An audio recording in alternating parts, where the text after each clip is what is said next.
Hola a todos, el día de hoy hablaremos sobre las neoplasias malignas del tracto genitourinario, ¿no? Dentro de ellas encontramos el cáncer de próstata, el cáncer de riñón y el cáncer de vejiga. En cuanto al cáncer de próstata, bueno, esta es la proliferación e invasión descontrolada de células tumorales que se van a originar de la glándula prostática, ¿no?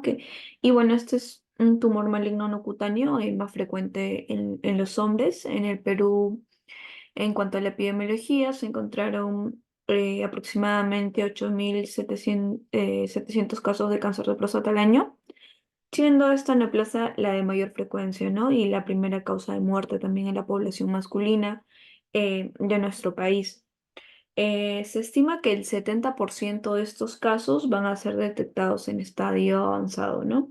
Y en la actualidad, más de 175.090 peruanos padecen de esta enfermedad oncológica, ¿no? Y bueno, el cáncer de próstata también es más propenso a desarrollarse en varones de mayor edad, alrededor de 6 a 10 casos se diagnostican en hombres de 65 años o más. En cuanto a los factores de riesgo, encontramos en cuanto a la dieta, ¿no? En varones con obesidad se ha observado una asociación con el cáncer de próstata agresivo.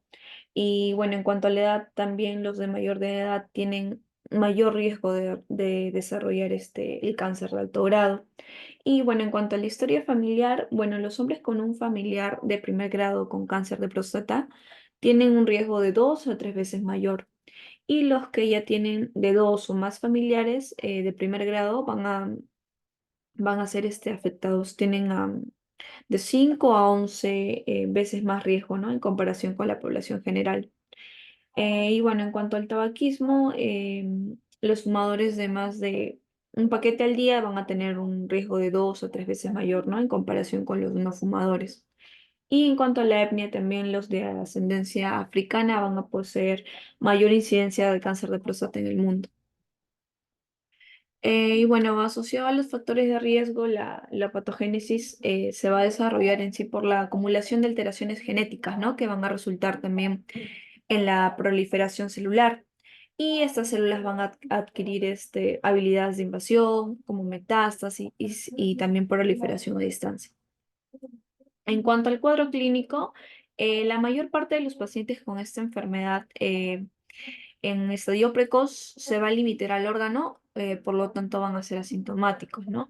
Y en cuanto a los síntomas urinarios obstructivos, tenemos la reducción de la fuerza del chorro, como también el paciente puede presentar nicturia, em, también un chorro urinario intermitente, donde suelen reflejar una enfermedad localmente avanzada que ha crecido, ¿no? En el cuello de la vejiga o la uretra, aunque estos síntomas no se pueden diferenciar, ¿no? Los que pueden ser también provocados por una hiperplasia benigna de próstata. En cuanto a los tumores prostáticos ya avanzados, localmente puede ser causa de hematuria y de hematospermia, ¿no? Y bueno, en cuanto a la afectación em, de los ganglios pélvicos regionales, puede ser causa también de edema en las extremidades inferiores o del dolor en la región pélvica o perianal. Los de metástasis suelen afectar al hueso, aunque con frecuencia van a ser asintomáticos, puede haber un dolor intenso, ¿no? Que no va a remitir en algunos casos.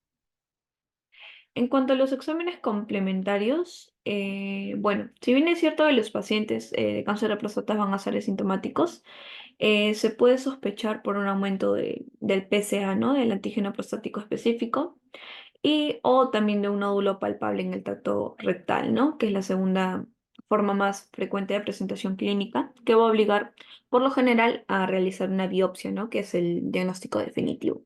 Pero bueno, en este caso, en el tracto rectal, como la mayor parte de los tumores prostáticos se encuentran en la zona periférica, donde gran parte van a ser detectados por el tacto, se va a encontrar un diámetro mayor a 0,2 centímetros, de una consistencia nodular, pétrea, y la movilidad va a estar fijo y puede haber dolor a la palpación, ¿no? Que nos puede hacer sospechar de un cáncer. En cuanto al antígeno prostático específico, usando un umbral para el PSA de 4 nanogramos por mililitro, se pueden detectar del 70 al 80% de los tumores. Y bueno, la precisión sobre todo es mayor si se emplean umbrales específicos de acuerdo a la edad, ¿no? En el caso de los hombres de 40 a 49 años, el PSA superior a 2,5 se va a considerar anormal, ¿no?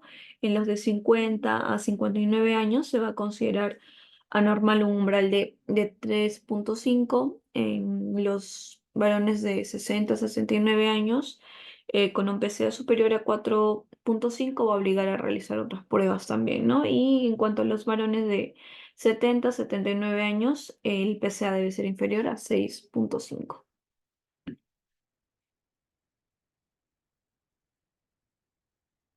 La gamografía ósea también tenemos en cuanto a los exámenes complementarios, ¿no? Que nos puede ayudar, pero esto va a ser indicado sobre todo en pacientes con concentraciones de PSA por encima de 10 nanogramos por mililitro. Y bueno, en cuanto a la tomografía abdominal o pélvica o a la resonancia magnética, también no suelen aportar en sí tanta información, pero sobre todo si los pacientes van a tener un PSA inferior a 10 a 20 nanogramos por mililitro. Y bueno, en cuanto al diagnóstico, el diagnóstico definitivo solo se puede realizar con una biopsia, ¿no? Entonces, se le va a realizar una ecografía transrectal con biopsia que va a estar indicada cuando el nivel de PSA va a ser alto, ¿no? De acuerdo a la edad o de acuerdo al umbral en general, ¿no? Em, Sobre todo, también cuando el PSA libre va a ser inferior a 25%, o cuando también se van a encontrar alteraciones en el tacto rectal, ¿no? Y se suelen obtener muestras de campo amplio, preferiblemente se debe obtener de 6 a 12 cilindros de la base, del vértice y de la parte media en ambos lados de la glándula. En cuanto a la estadificación, el TNM se suele utilizar, ¿no? Para determinar el estadio del cáncer. En cuanto el tumor primario, bueno, esta extensión local del tumor va a ser dentro de la próstata y las estructuras vecinas, ¿no? Como vejiga, recto, pared pélvica. En cuanto a los ganglios linfáticos regionales, ¿no? Puede haber con afectación o sin afectación. Y en cuanto a la metástasis a distancia, bueno, puede diseminarse las células tumorales a distancia, como también no puede haber una diseminación, ¿no? En cuanto a la escala de Gleason, se calcula también según los grados histológicos dominantes, ¿no? Que puede ir desde el grado 1, que es bien diferenciado, hasta el grado 5, que es muy pobremente diferenciado y nos va a dar mal pronóstico, ¿no? La puntuación clásica es la suma de los dos grados de patrones más prevalentes, que va a resultar una puntuación entre el 2 al 5, ¿no? Como se observa acá. Entonces, cuando obtenemos un Gleason menor de 6, tenemos un tumor bien diferenciado, ¿no? Que puede estar en grado 1. De Gleason 7, el tumor moderadamente diferenciado, y en el Gleason 8 a 9, el tumor mal diferenciado, ¿no? Que es de mal pronóstico. En cuanto al tratamiento, eh, bueno, esto va a diferir en cuanto a la función del estadio del tumor, ¿no? Ya que también se va a valorar la sobrevida del paciente. Bueno, pero una de las opciones tenemos a la prostatectomía radical, que se realiza en pacientes con esperanza de vida mayor de 10 años. La radioterapia también, que es la elección sobre todo cuando se va a administrar a dosis más homogéneas y a dosis bajas, ¿no? Ya que se produce menor toxicidad en estos casos. La castración, bueno, los testículos se van a sintetizar más del 90% de las hormonas masculinas, ¿no? Entonces el resto se produce en las glándulas suprarrenales. Y bueno, con la castración se busca disminuir esas concentraciones de testosterona y se puede utilizar la cirugía al realizar una orquidectomía bilateral, ¿no? Y también tenemos como opción a la quimioterapia, ¿no? Que se reserva exclusivamente a los pacientes con metástasis. donde el esquema de primera línea es el docetaxel combinado con prednisona, ¿no? Bueno, en cuanto al pronóstico, en general la tasa de supervivencia em, libre de progresión del PCA a los 10 años es del 70 al 80% para los tumores bien diferenciados, del 50 al 70% para los tumores de riesgo intermedio y del 30% para los tumores de alto riesgo. Las probabilidades de que aparezcan metástasis ósea a los 7 años oscila entre el 20% para los pacientes con pronóstico favorable y el 80% para los pacientes con un pronóstico desfavorable. Bueno, en cuanto a los pacientes con un cáncer localmente avanzado, su tasa de supervivencia es de 5 años. Sin embargo, en los pacientes con enfermedad diseminada a órganos distantes, la supervivencia por lo general es de 1 a 3 años. Y bueno, en cuanto a la profilaxis, en la actualidad, muchas organizaciones recomiendan, ¿no?, la detención selectivamente, las determinaciones del PSA, donde se observó una reducción de la mortalidad específica para el cáncer de próstata. Em, hay estudios aleatorizados que han demostrado que la vitamina C y el selenio no previenen el cáncer de próstata, ¿no? Como muchos mencionan, y que los suplementos de vitamina E van a incrementar más bien el cáncer de próstata en un 17%. En cambio, el uso de inhibidores de 5-alfa reductasa, tanto la finasteridina como la dustaterina, va a reducir de forma inequívoca el riesgo, ¿no?, de desarrollar el cáncer de próstata. Sin embargo, no hay una aceptación tanto universal debido a los efectos secundarios que conlleva, ¿no? Sobre todo a la disfunción sexual. Bueno, en cuanto al carcinoma de células renales, antiguamente este se denominaba una hipernefrona, adenocarcinoma renal o un tumor de Grawitz. Bueno, este es un carcinoma que se origina en las células epiteliales del túbulo renal. En cuanto a su epidemiología, bueno, este representa el 2% de las neoplasias malignas y es más frecuente en varones que en mujeres, una relación de 2 a 1, y su máxima incidencia se produce entre los 50 y 70 años. Los pacientes, bueno, en diálisis llegan a representar el 4%, ¿no? De todos los pacientes con carcinoma de células renales. En cuanto a los factores de riesgo, bueno, una dieta hipercalórica, ¿no? Las dietas ricas en grasas y colesterol. La obesidad también es un factor de riesgo, la hipertensión arterial, el tabaco, ¿no?, con una incidencia de 1,7 veces mayor, y otros factores ambientales también como los metales pesados, ¿no?, como el cadmio. En cuanto a la anatomía patológica, bueno, el que tiene mayor porcentaje, como 85%, es el carcinoma de células claras, que su sitio de origen es el túbulo proximal, donde va a haber una pérdida también del cromosoma 3p y una mutación del gen von Hippel-Lindau. Em, Consiguiente, le sigue el papilar, donde el sitio de origen es el túbulo proximal también, como causa las traslocaciones del cromosoma 1 y la trisomía de los cromosomas 7, 16 y 17. En cuanto a los cromófobas, el sitio de origen, con un 5%, ¿no?, es el conducto colector cortical, donde están los tumores oncocíticos y cromófobos, como también se les llama, en este caso van a ser las formas hereditarias raras que incluyen el síndrome de Birt-Haupt-Dubé, y con el 1% los conductos colectores, ¿no?, que el sitio de origen es el conducto colector medular, que en este caso va a ser raro, ¿no? A menudo se presenta en un estadio avanzado. En cuanto a la estratificación tumoral, bueno, debemos tener en cuenta tanto la extensión tumoral en este caso para la clasificación más utilizada, que es el TNM, ¿no? Y por otra parte también el grado de anaplasia celular. Una peculiaridad del tumor renal es su crecimiento local en su capacidad de progresión a través del sistema venoso, ¿no? Que puede llegar a producir trombos de gran volumen que progresan a través de la vena cava inferior y que incluso puede alcanzar la aurícula también.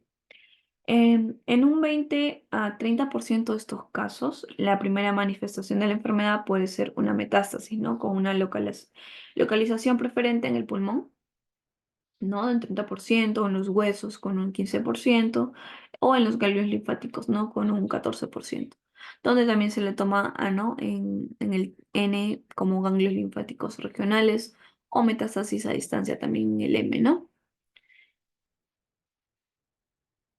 En cuanto al cuadro clínico, bueno, va a haber una tríada muy característica que es la hematuria macroscópica, masa en el flanco que va a ser palpable o dolor también en los flancos. Bueno, también tenemos algunas afectaciones que se va a dar por la invasión a la cava inferior, que va a ser la red venosa colateral en el abdomen, va a haber edemas en extremidades tromboembolítica, una tromboembolia pulmonar, el varicocele también, ¿no? Y la proteinuria que se puede observar. También tenemos el síndrome paraneoplásico, que se va a presentar en el 30% de los casos, con mayor frecuencia se va a presentar una hipertensión, seguido de una anemia, de fiebre, de hipercalcemia y una policitemia también que pueda haber, ¿no? Bueno, esta hipercalcemia va a ser por el hiperparotitismo ectópico y la policitemia por un aumento de la secreción de eritropoyetina, ¿no? Bueno, en cuanto al diagnóstico, cuando hay una sospecha clínica, ¿no? Se debe realizar una ecografía abdominal. Sobre todo esta va a ser casual donde se va a encontrar, ¿no? Una masa renal, que puede ser una masa sólida o una masa quística. Cuando encontramos una masa sólida, se va a realizar una tomografía con contraste donde nos puede, ¿no? Detectar si hay un cáncer renal. Y bueno, si en el caso lo hubiera, se va a hacer un estudio de extensión, ¿no?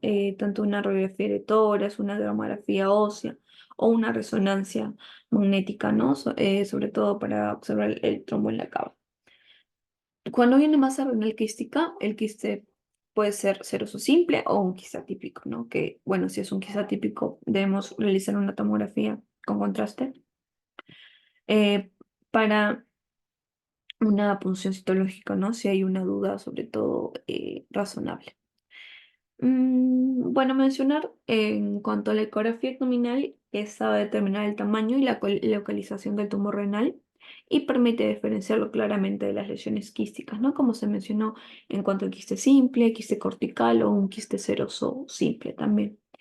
Em, bueno, en cuanto a la ecografía con contraste o una TAC con contraste, va a permitir también determinar la extensión local y la distancia del tumor, ¿no? Sobre todo en la TAC toracoabdominal. Y la resonancia magnética va a permitir determinar la extensión de la lesión de la vena cava inferior por un trombo tumoral y también determinar si hay una afección de las partes blandas en tumores sobre todo con gran extensión retroperitoneal. Bueno, en cuanto al tratamiento,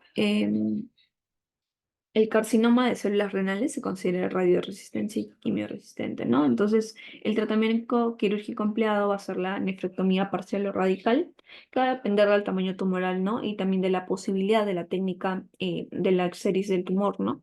Y del estado funcional contralateral. Por eso se va a realizar en los estadios 1 y 2.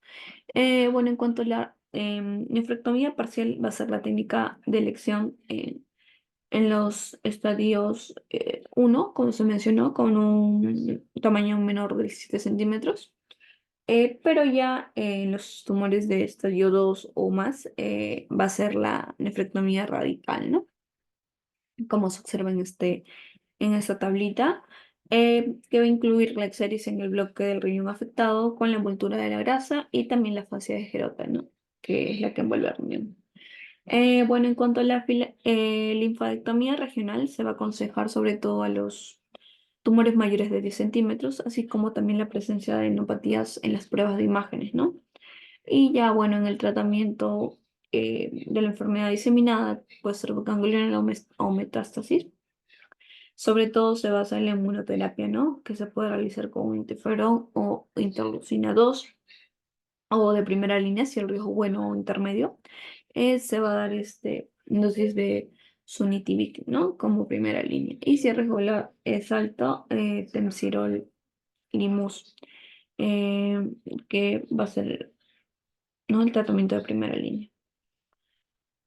En cuanto al pronóstico, bueno, la supervivencia por estadios a los 5 años se va a establecer en un 95% para el estadio 1, para el estadio 2 de un 80-90%, para el estadio 3 de 40-60% y para el estadio 4 de un 20-30%. Cuando hay una afectación ganglionar, la supervivencia va a ser de 7-15% y si existen metástasis a distancia, la supervivencia es solo del 2,5 a los 5 años, ¿no? Bueno, en cuanto a la prevención, bueno, como uno de los factores de riesgo es el tabaquismo, ¿no? Se aconseja dejar de fumar, mantener la presión también arterial en adecuado, ¿no? En adecuado nivel, mantener un peso corporal saludable también, ¿no? Hacer ejercicios y tener una dieta con alto contenido de frutas y verduras, también como bajo contenido de grasa. En cuanto al cáncer de vejiga, bueno, si bien es cierto que las vías urinarias van a abarcar, ¿no? La pelvis renal, los uréteres, la vejiga y los 2 tercios proximales de la uretra, estas van a estar revestidas por el epitelio de células de transición, ¿no? Entonces, en cualquier sitio de su trayecto puede surgir una neoplasia maligna. Y el 70% de estas representan en la vejiga, ¿no? Se van a presentar en la vejiga.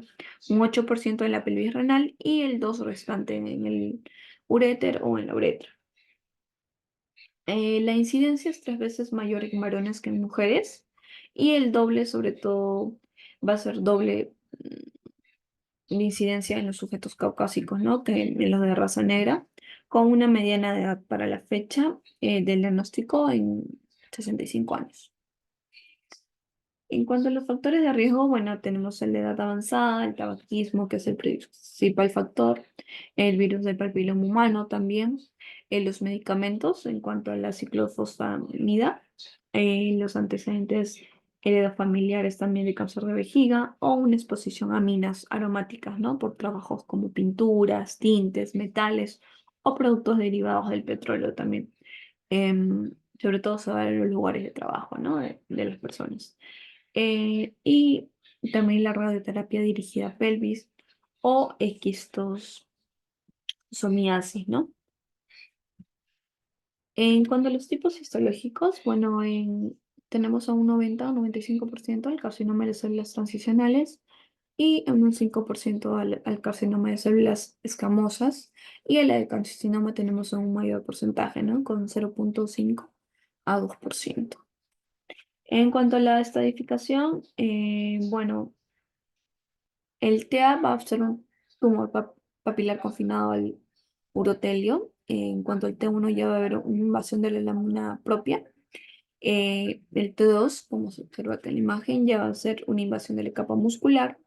El T3 va a ser ya en la grasa perivesical, que puede ser microscópica o macroscópica, va a depender, ¿no? El T3 A o B. El T4 va a ser una invasión ya de próstata, de útero y de vagina. Y ya, bueno, el 3-4B va a ser una invasión de la pared abdominal o pélvica, ¿no? Bueno, en cuanto al cuadro clínico, el paciente puede presentar hematuria, poliaquiuria, disuria, ¿no? Dolor lumbar, fatiga o pérdida de peso en estadios más avanzados. Y bueno, para el diagnóstico, la citología urinaria positiva puede indicar un tumor urotelial, también en cualquier sitio del tracto urinario, ¿no? Pero el gol estándar va a ser em, va a depender del examen citos- de citoscopía, ¿no? Y la confirmación también histológica. En cuanto al tratamiento, bueno, se va a realizar la cirugía, pero eso también va a depender del estadio, ¿no? Que se le puede hacer una resección transuretral o una cistectomía radical, ¿no? Que va a ser estripar la vejiga, los ganglios linfáticos también, como los órganos cercanos que van a contener el cáncer, ¿no? Y bueno, también tenemos o la cistectomía parcial, ¿no? Que solo va a ser, vamos a estripar solo una parte de la vejiga, sobre todo en los tumores de bajo grado. También otra opción de tratamiento es la radioterapia, la quimioterapia o la inmunoterapia, ¿no? En cuanto a la referencia bibliográfica, bueno, el libro de medicina interna del Harrison, al Farreras también, o al Coleman, ¿no? El Tratado de Medicina Interna. También como otros artículos del cáncer de próstata y del cáncer de vejiga, ¿no? Muchas gracias.